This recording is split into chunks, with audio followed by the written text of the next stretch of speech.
नमस्कार दोस्तों, मैं Surendra Singh Rawat second grade teacher और मैं अपने YouTube channel target with Surendra पर आपका हार्दिक स्वागत, हार्दिक अभिनंदन करता हूं।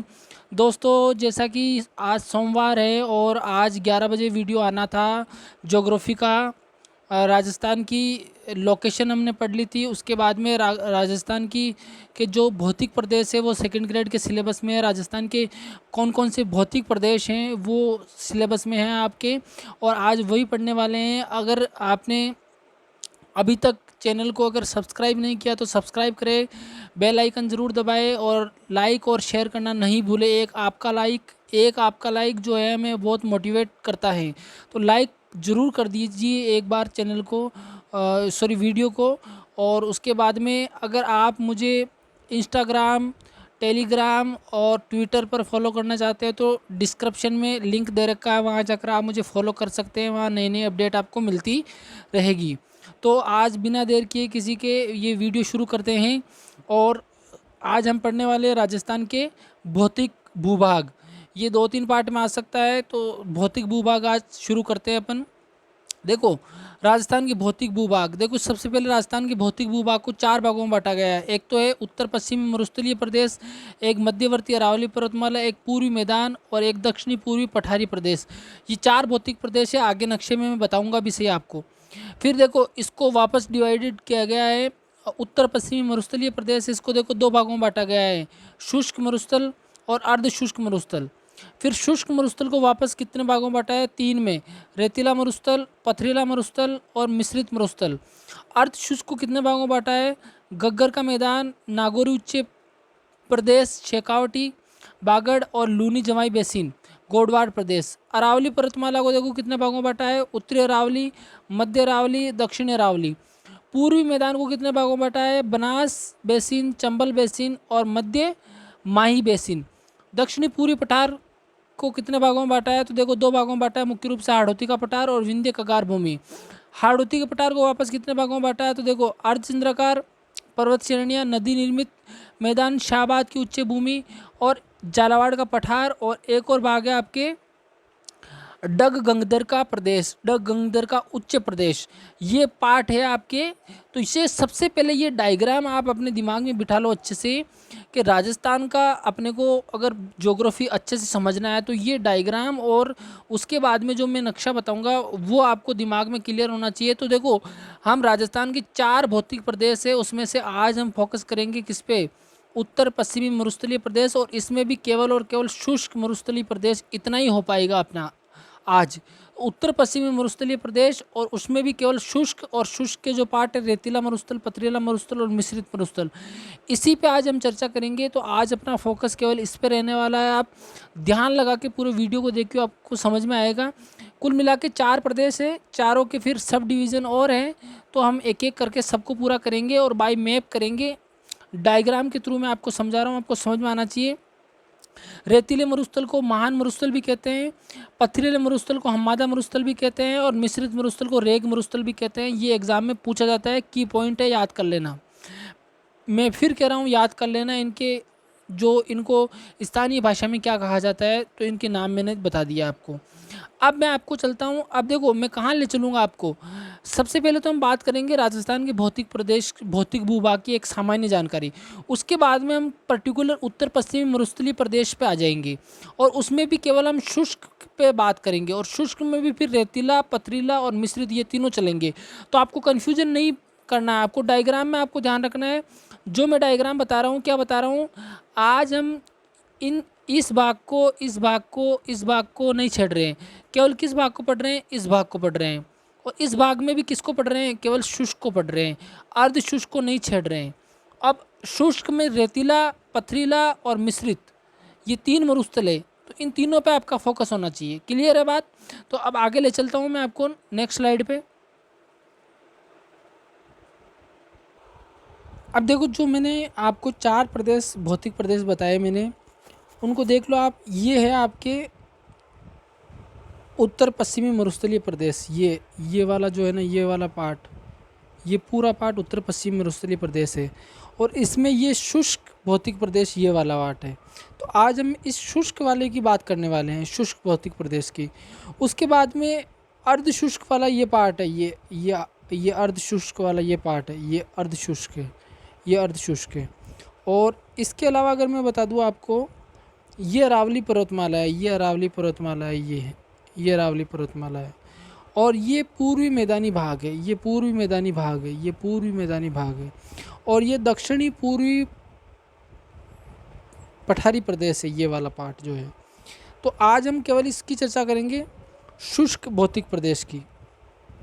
देखो एक क्वेश्चन आता है कि राजस्थान को दो बराबर भागों में बांटने वाली समदाब वर्षा रेखा कौन सी है, समवर्षा रेखा कौन सी है। राजस्थान को दो बराबर भौतिक प्रदेशों में बांटने वाली समवर्षा रेखा कौन सी है। तो देखो ये वाली जो है ना, ये वाली जो रेखा निकल रही है, सॉरी मैं दोबारा बनाता हूँ। देखो ये वाली जो रेखा निकल रही है यहाँ से अरावली के पास होते हुए, ये वाली जो रेखा निकल रही है ऊपर, ये 50 सेंटीमीटर समवर्षा रेखा है जो राजस्थान को 1 और 2 बराबर भागों में बांटती है। इसको हम 50 सेंटीमीटर समवर्षा न कहकर ये भी कह सकते हैं कि 500 मिलीमीटर समवर्षा रेखा। यानी इसके दो ऑप्शन दिए जा सकते हैं। एक बार आरपीएससी ने क्वेश्चन इस तरह पूछ लिया कि राजस्थान को दो बराबर भागों में बांटने वाली समवर्षा रेखा है। नीचे पहला ही ऑप्शन क्या दिया उसने, 50 मिलीमीटर, 50 मिलीमीटर। फिर दूसरा ऑप्शन दिया उसने 25 मिलीमीटर, तीसरा ऑप्शन दिया 100 मिलीमीटर और चौथा ऑप्शन दिया 500 मिलीमीटर। अब करने वाले ने क्या किया, क्योंकि 50 सेंटीमीटर समवर्षा रेखा पढ़ते हो, अगर 50 सेंटीमीटर को अगर आप कन्वर्ट करोगे मिलीमीटर में तो वो 500 मिलीमीटर होते हैं। तो उसने 50 सेंटीमीटर में नहीं देकर मिलीमीटर में दे दिया। और जल्दबाजी ने सब ने क्या किया, पहला ही टिक चुन लिया 50 मिलीमीटर समवर्षा रेखा, जबकि 50 सेंटीमीटर अगर वो देता तो पहला आंसर राइट होता। फिर वहाँ चौथा आंसर सही हुआ और कुछ जो समझदार लोग थे वो 500 मिलीमीटर समवर्षा रेखा करके आए और उनका आंसर सही हुआ। तो यहाँ पर आपको ध्यान रखना है कि राजस्थान को दो बराबर भागों में बांटने वाली समवर्षा रेखा कौन सी है। तो 500 सेंटीमीटर समवर्षा रेखा है, या 50 सेंटीमीटर समवर्षा रेखा, या उसको ही हम 50 मिलीमीटर समवर्षा रेखा कहते हैं। एक और क्वेश्चन पूछा जाता है कि राजस्थान को शुष्क और अर्धशुष्क में बांटने वाली समवर्षा रेखा कौन सी है। तो ये 25 सेंटीमीटर समवर्षा रेखा है, जिसको हम 250 मिलीमीटर समवर्षा रेखा भी कह सकते हैं।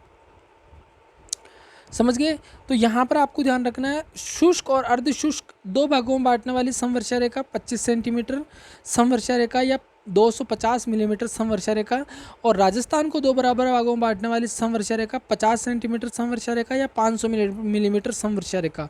ये आपको ध्यान रखना है। अब आगे ले चलता हूँ मैं आपको, देखो आगे ले चलता हूँ मैं आपको, और आगे हम बात करने वाले हैं प्राग ऐतिहासिक काल में। मतलब प्राग ऐतिहासिक काल का मतलब है कि इतिहास के पहले का काल जो होता है वो विश्व दो भूखंडों में विभक्त था। विश्व कितने भूखंडों में विभक्त था, दो भूखंडों में। एक तो अंगारा लैंड, एक गोंडवाना लैंड। मतलब ये था, ये हिस्सा था, इसको हम पेंजिया कहते हैं। क्या कहते हैं, पेंजिया कहते हैं। इस पूरे हिस्से को क्या कहते हैं, पेंजिया। यानी पूरे महाद्वीप एक साथ मिले हुए थे और पूरे महाद्वीप का एक ही टुकड़ा था जिसको हम पेंजिया कहते हैं। फिर इस पेंजिया के चारों ओर जल था। देखो मैं सही ढंग से आपको समझाता हूँ, सही ढंग से आपको मैं समझाता हूँ।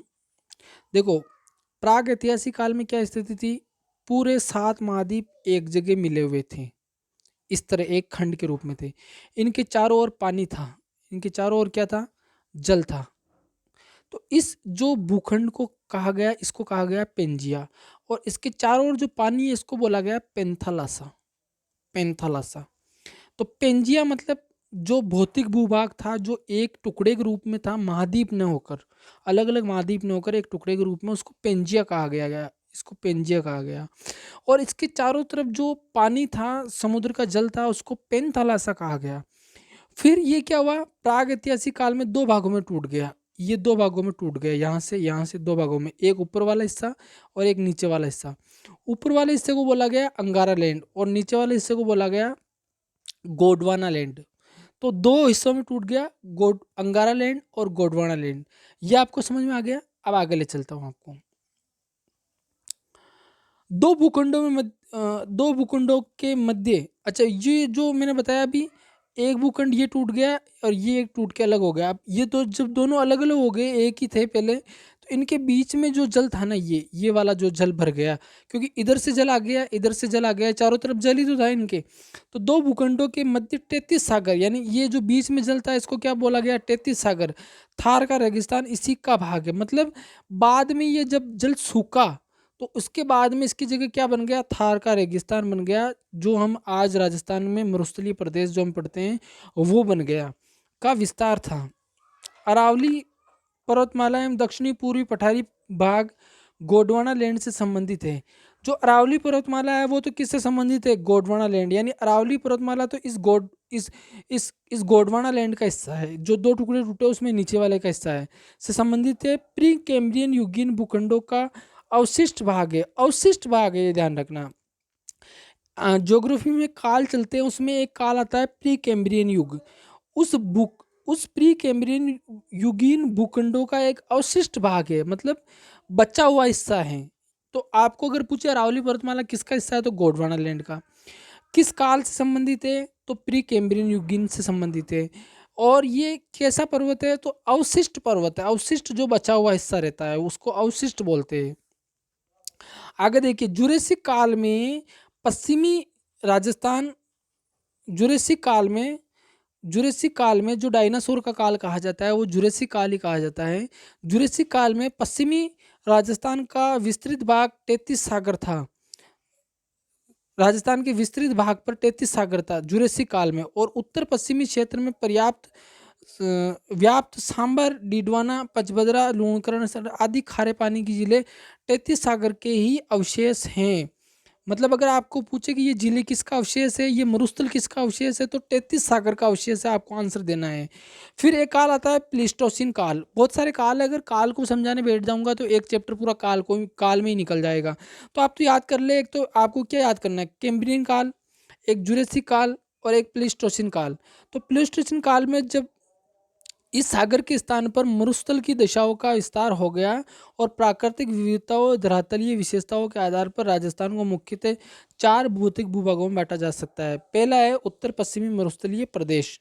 तो हम पहला उत्तर पश्चिमी मरुस्थलीय प्रदेश पढ़ रहे हैं। तो सबसे पहले हम पहले की चर्चा करते हैं। जो पहला पार्ट बताया मैंने, उत्तर पश्चिमी मरुस्थलीय प्रदेश, जिसके दो भाग है, शुष्क और अर्धशुष्क। अब हम इसमें पहले उत्तर पश्चिमी मरुस्थलीय प्रदेश की कॉमन विशेषता पढ़ते हैं, फिर शुष्क पे आएंगे। तो राजस्थान के उत्तर पश्चिमी में भाग में लगभग 61.11% भाग, यानी लगभग 2/3 भाग पर विस्तृत है। कौन सा, उत्तर पश्चिमी मरुस्थलीय प्रदेश कितने, राजस्थान के कितने भाग पर विस्तृत है, तो 61.11%, यानी लगभग 2/3 भाग पर विस्तृत है। 2011 की जनगणना के अनुसार लगभग 40% जनसंख्या इस क्षेत्र में निवास हैं। इस क्षेत्र का सामान्य ढाल उत्तर से दक्षिण तथा पूर्व से पश्चिम की ओर है। मतलब उत्तर से दक्षिण, मतलब उत्तर से दक्षिण यूं, और पश्चिम से पूर्व से पश्चिम, पूर्व से पश्चिम का मतलब यूं।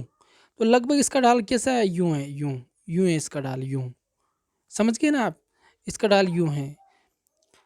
ये अरावली पर्वतमाला, ये अरावली का वृष्टि छाया प्रदेश है। वृष्टि छाया प्रदेश का मतलब है जहाँ किसी पर्वत विशेष के कारण अगर किसी क्षेत्र में वर्षा कम होती है तो वो क्षेत्र उसका वृष्टि छाया प्रदेश कहलाता है। तो यहाँ अरावली पर्वतमाला के कारण वर्षा कम होती है, इसीलिए ये अरावली पर्वतमाला का उत्तर पश्चिमी मरुस्थलीय प्रदेश क्या है, वृष्टि छाया प्रदेश है। इस प्रदेश का पूर्वी भाग मारवाड़ और पश्चिमी भाग थार का रेगिस्तान कहलाता है। पूर्वी भाग का मतलब है कि ये मान लो उत्तर पश्चिमी मरुस्थलीय भाग है, तो इसका ये वाला हिस्सा है, ये तो मारवाड़, और ये क्या कहलाता है, थार का रेगिस्तान कहलाता है। अब आगे वाली स्लाइड पे ले चलता हूं मैं आपको। थार का मरुस्थल, इसका विस्तार पाकिस्तान व भारत, पाकिस्तान और भारत में कहाँ है, तो राजस्थान और गुजरात में। ये पूछे कभी तो आपको ध्यान रखना है के मध्य है। ये ग्रेट पोलियो आर्कटिक अफ्रीकी मरुस्थल का पूर्वी भाग है। जो अफ्रीका के अंदर ग्रेट पोलियो आर्कटिक अफ्रीकी मरुस्थल है उसका ही पूर्वी भाग है ये राजस्थान में जो थार का मरुस्थल है। राजस्थान में संपूर्ण थार का 58% राजस्थान के संपूर्ण थार का 58% जनसंख्या भाग, सॉरी 58% भाग, जनसंख्या नहीं, 58% भाग तथा भारत के संपूर्ण मरुस्थल का 3/4 मरुस्थल विस्तृत है। समझो बात को, देखो राजस्थान में संपूर्ण थार का, राजस्थान में संपूर्ण थार मतलब टोटल थार का मरुस्थल है ना, उसका 58% भाग राजस्थान में फैला हुआ है, क्योंकि पाकिस्तान में भी है ना, तो संपूर्ण थार का 58% अकेले राजस्थान में है। और अगर भारत में क्योंकि राजस्थान और गुजरात में फैला हुआ है, तो भारत का अगर हम बात करें तो केवल भारत के मरुस्थल में, अगर पाकिस्तान को छोड़ दे और केवल भारत में थार के मरुस्थल को देखा जाए तो उसका कितना प्रतिशत है, तो 3/4 यानी लगभग 75% विस्तृत है, क्योंकि गुजरात में है 25% विस्तृत। तो 25% हम कह सकते हैं गुजरात में है और 75% कहाँ है, राजस्थान में है। तो भारत का तो कितना हो गया 75% और संपूर्ण थार का कितना हो गया 58% भाग। इस भारत के विशाल मरुस्थल के रूप में भी जाना जाता है, इसे भारत के विशाल मरुस्थल के रूप में भी जाना जाता है। ये विश्व का सर्वाधिक आबादी वाला एवं सर्वाधिक जैव विविधता वाला मरुस्थल है, यानी इसमें सबसे ज़्यादा जनसंख्या निवास करती है और सबसे ज़्यादा जैव विविधता इसमें है। 644 किलोमीटर लंबा और 360 किलोमीटर चौड़ा रेतीला मरुस्थल है, जो 1,75,000 वर्ग किलोमीटर में फैला हुआ है, राजस्थान में विस्तृत है। राष्ट्रीय कृषि आयोग ने 12 जिलों को, ये प्रश्न पूछा गया है, गंगानगर, हनुमानगढ़, जैसलमेर, बीकानेर, नागौर, सीकर, झुंझुनू, चूरू, जालौर, पाली, बाड़मेर, जोधपुर को मरुस्थल माना है। क्या माना है, मरुस्थल माना है। मरुस्थल के 12 जिलों के अतिरिक्त अजमेर अजमेर और जयपुर उत्तर पश्चिमी भाग, सॉरी 12 जिलों के अतिरिक्त अजमेर और जयपुर के उत्तर पश्चिमी भाग में भी इसी प्रदेश में आता है, इसी प्रदेश में आता है। मतलब अजमेर के और जयपुर के उत्तर पश्चिमी जो पार्ट है ना, जयपुर का उत्तर पश्चिमी, अजमेर का उत्तर पश्चिमी, उसमें भी मरुस्थल फैला हुआ है। तो उत्तर पश्चिमी मरुस्थल का भू आकृतिक लक्षणों के आधार पर 2 भागों में बांटा जा सकता है। अगर आपसे पूछा जाए कि कुल कितने जिलों में मरुस्थल का विस्तार है, तो 14 जिलों में, क्योंकि 12 जिलों में तो क्लियर है, संपूर्ण रूप से है, और 2 जिलों में थोड़ा थोड़ा कम है। अब हम बात करते हैं शुष्क मरुस्थल की, इसका पहला भाग शुष्क मरुस्थल, इसका पहला भाग शुष्क मरुस्थल।